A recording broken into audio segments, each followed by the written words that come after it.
All right, we're live. So, welcome back, everybody. First video of 2024. I wanted to kick this off starting with a recap video of the 10x Booster Pack Investment Fund.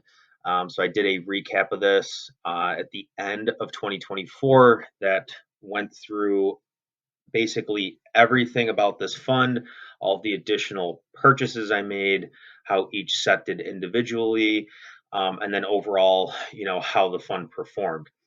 Now, just to give you guys a quick update, or to give you people a kind of an overview of what this is doing.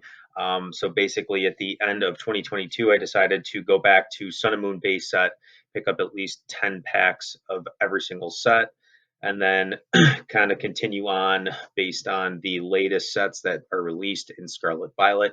So you can see here, I believe since the last video, I was able to pick up Paldean Fates, one Series 1 pack of the Play Pokemon prize packs, as well as 10 of the Series 2, 3, and 4. The Series 4 just came out yesterday. Those are actually on their way, so I do need 9 more to complete the full 10 for the Series 1. But those 5 are what I that are considered new sets. In addition to that, I picked up 90 more Pokemon 151 packs at $5 a piece, bringing my cost basis to $5.05 per pack for a total cost basis of $505 in Pokemon 1. I also picked up 60 Evolving Skies packs around $6 a piece. So those were added since the last update. And I believe that was it in terms of additions to this fund. So bringing the cost basis to a total all-in investment of around $5,900. As of today, February 15th, we are looking at a total value for this fund. This is, of course, based on TCG player pricing only, so take this with a grain of salt, obviously. But this is all of these prices here are just the listed market value for each pack on TCG player. Now, getting into the data, so I basically went through, and then for each pack, all I do is, week to week or whenever I can get an update in. You can see here the first 4 charted prices were on the 1st of January, the 29th of January, the 5th of February, and the 15th of February today at the time of recording this video. So really just whenever I can get, an update in, I'll come in and I'll plot these. But what I did do is I took all this data and I pulled it onto another tab so that we can look at it and kind of digest it a little bit easier. But basically, the first section here, so everything in orange is Sun and Moon.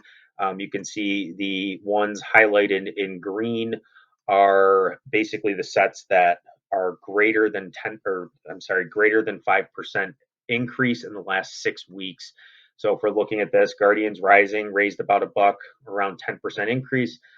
Also, most notably, probably the biggest change was Lost Thunder at around $12 a pack. It's now sitting at $15.50 a pack. That's a pretty significant change. On the other end of that, one of the predictions or one of the things I stated at the end of 2024 is that I'd be keeping a close lookout for the next Sun and Moon set to really break through that $20 price point. And lo and behold, Unified Minds was that set. So we do see Unified Minds selling for at least $20 or above on TCG Player right now, and I don't believe that's going to return back into the teens. I mean, we could see a flood of packs show up in various different products, which is actually what we saw for Cosmic Eclipse. So Cosmic Eclipse, um, you know, at the end of 2024, I was lucky enough to pick up about 100 tins of the Galarian Rapidash Galar Power tins, and they did contain Cosmic Eclipse. So with myself getting those 100, many others were also able to pick that up, which is why you saw a pretty solid decline, almost like a 5% decline in that booster pack price. But I do intend to see that raise pretty quickly. I think it was actually lower than 1786 at one point in the middle to end of January, so it has kind of started to rebound a little bit. So moving on to Sword and Shield, so pretty much everything in blue here, right?